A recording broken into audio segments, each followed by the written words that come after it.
You heard it, sir. Your reaction.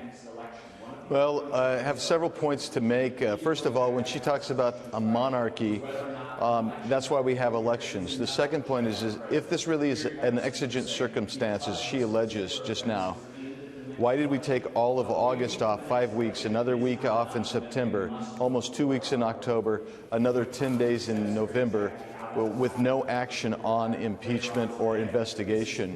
The third thing is, Professor Turley said yesterday, and he's exactly right, there is no evidence here. So when she says the facts are not contested, she is flat out not telling the truth. The facts are highly contested here.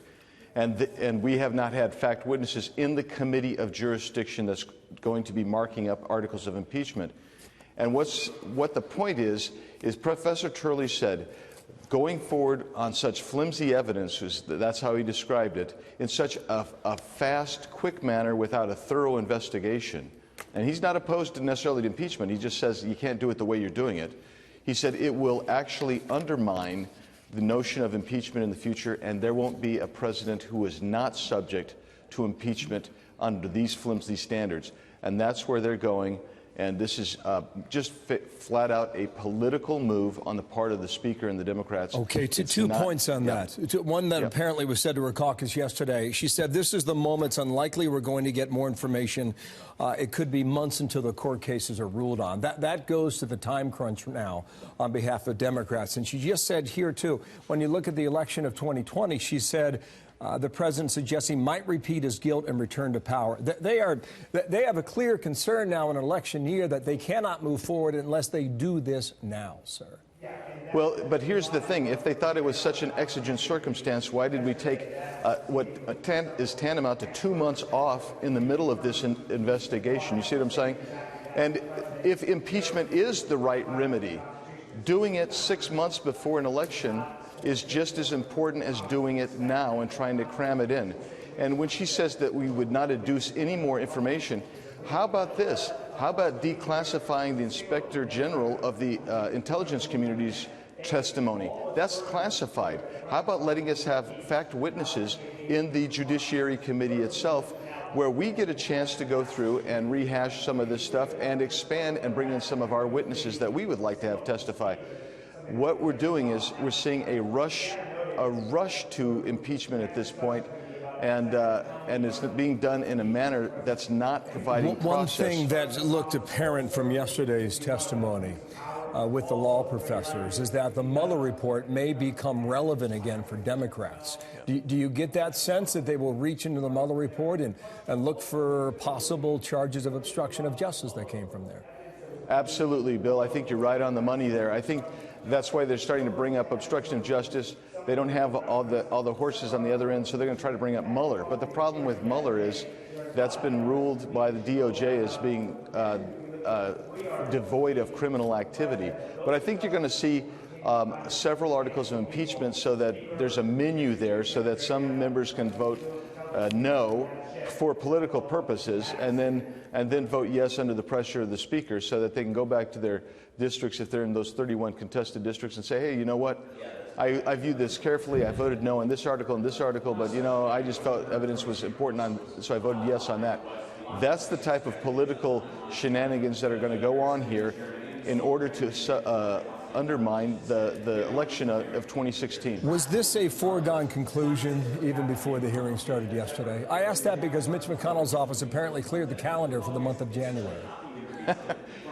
I felt it was 2 weeks ago. I thought maybe they were going to walk away from it, and looking at polling data and at cratering, I felt they either had to put pedal to the metal or try to back away altogether. So they decided to go pedal to the metal. So yes, I think, Bill, you're probably right. It was we'll speak to the White House next hour. We're under the understanding that the White House will call witnesses during a Senate trial. Do you know who those witnesses could be? At this point, I haven't talked about it with them, so I don't know. Okay. Nancy Pelosi also apparently told her caucus to be flexible in December, meaning December 21 or December 22. That's a Saturday or Sunday before the Christmas break. Is that the time frame that you now see for the House, sir? Yes. In fact, I got that information last night. late that we probably won't get out of here before December 22nd, and that made me feel like they were ready to pull the trigger on impeachment. Okay, one more thing here. You went to the transcript from the July 25th phone call yesterday. You had questions about what the lawyers said for the Democratic side and some of the witnesses as well. And this was the key line, because it came up many times in this hearing. I would like you to do us a favor, President Trump talking now. You went back to and said, I'd like you to do us a favor, and then you went on to finish the sentence. Though because our country has been through a lot. Democrats can't get past the first 1, 2, 3, 4, 5, 7 or 8 words. When you complete that thought, do you believe this president is guilty as charged on behalf of your colleagues? No, absolutely not. I mean, and Bill, the point I was making is the first half of yesterday's hearing, the witnesses for the Democrats kept saying, I would like you to do me a favor, as if that was a personal request. But as you go through and you read, the actual word is, I would like you to do us a favor. And then it goes on to say, our country's been through a lot. You can see contextually, they've taken it out of context to provide a gas for their narrative. And the reality is he's talking about our country. He's talking not about a 2020 election. He's talking about 2016 interference by the Ukrainians.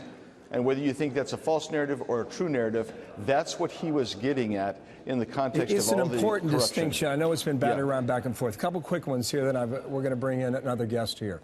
Will there be another hearing in the House, yes or no? I'm told there will be a hearing, but it's just going to be a presentation next week. Okay, that would include who would be there as a witness?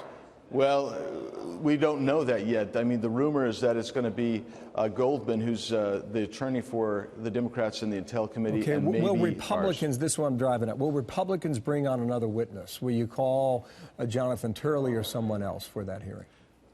They will not let us do that. They have control over who we call as witnesses. They let Turley appear. They let Turley appear because it would have looked really bad to have the 3 folks that they had yesterday with no rebuttal witness there.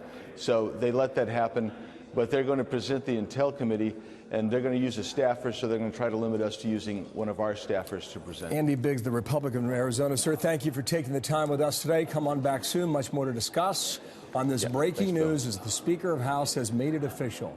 They are moving forward. Sir, thank you for your time. Sandra. All right, let's bring it